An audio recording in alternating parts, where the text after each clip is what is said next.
हम तैयारी करते वक्त और एग्जाम देते वक्त ये बात हमेशा सोचते रहते हैं कि एग्जामिनर क्वेश्चन देगा कहाँ से और क्यों देगा। इस बात का हमें कभी पता ही नहीं चलता, क्योंकि हमारे टीचर्स जिन्होंने हमें हमेशा रटा रटाया ज्ञान आगे पास किया है, कभी क्रिटिकल थिंकिंग डेवलप ही नहीं की। अब जैसे कि जंग लगने से भार बढ़ता है कि नहीं बढ़ता, ये क्वेश्चन आया है क्या? 8th 9th 10th क्लास में ऐसा मटेरियल है क्या? नहीं। तो फिर ये क्वेश्चन कहाँ से आया? अरे भाई ये टॉपिक है, डिटेल में पढ़ो, क्लियर सी बात है। अब जैसे कि यहाँ से जंग लगना 100% यहाँ मैं जो आपको करवाऊंगा इससे क्वेश्चन आएगा ही आएगा। जंग लगना क्या है? एक विद्युत रासायनिक परिघटना है, और विद्युत रासायनिक अगर परिघटना है तो इसमें एनोड कैथोड इलेक्ट्रोलाइट तीनों होंगे। एनोड कौन होता है? एनोड होता है प्योर मेटल शुद्ध धातु, और कैथोड कौन होती है? अशुद्ध धातु। कौन होती है? अशुद्ध धातु होती है। अच्छा, एनोड पे क्या होगा? Fe जो है वो Fe+2 में कन्वर्ट हो जाएगा और साथ में इलेक्ट्रॉन रिलीज कर देगा। इलेक्ट्रोलाइट कौन होता है? H2O प्लस CO2 और प्लस O2, तीनों इलेक्ट्रोलाइट के तौर पे काम करते हैं। होता क्या है? H2O जो है CO2 के साथ रिएक्ट करके H2CO3 बनाती है, जो कि H प्लस और HCO3 माइनस में डिसोसिएट हो जाता है। ये H प्लस जो है वो अशुद्ध धातु के सतह पर यानी कैथोड पर जाके क्या करती है?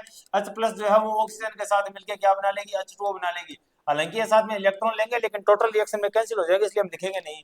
टोटल रिएक्शन को साथ लिख दो, 1 नंबर और 2 नंबर को साथ लिखो। Fe plus H plus plus O2 convert हो रहा है किसमें? Fe+2, और साथ में H2O में रिएक्शन को बैलेंस करने के लिए यहाँ 2 लगा देंगे, ऑक्सीजन बैलेंस यहाँ लगा दिया 4, बैलेंस चार्ज बैलेंस करने के यहाँ 2 लगा देंगे, यहाँ वापस 2 लगा देंगे।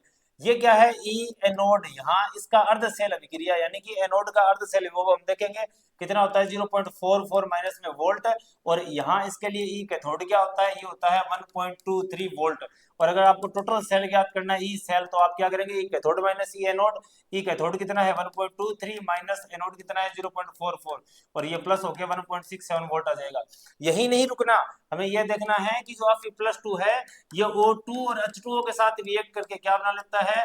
Fe2O3, और साथ में क्या बनाता है? H प्लस बनाता है। हमें इस पर ध्यान नहीं देना, हमें ये देखना है कि Fe2+2 Fe+3 में कन्वर्ट हो गया, और Fe+3 वाला यानी कि Fe2O3 जो है ये XH2O के साथ रिएक्ट करके क्या बनाता है? Fe2O3 डॉट XH2O, जो कि अपनी मेन जंग है Fe2O3 डॉट XH2O। और यहाँ से Fe+3 जो है इसी की वजह से जंग का रंग पीला भूरा होता है। और जंग लगने से बाहर क्यों बढ़ता है ये भी आपके सामने है। ऑक्सीजन जुड़ गई, H2O जुड़ गया, बाहर नहीं बढ़ेगा तो क्या क्या बढ़ेगा?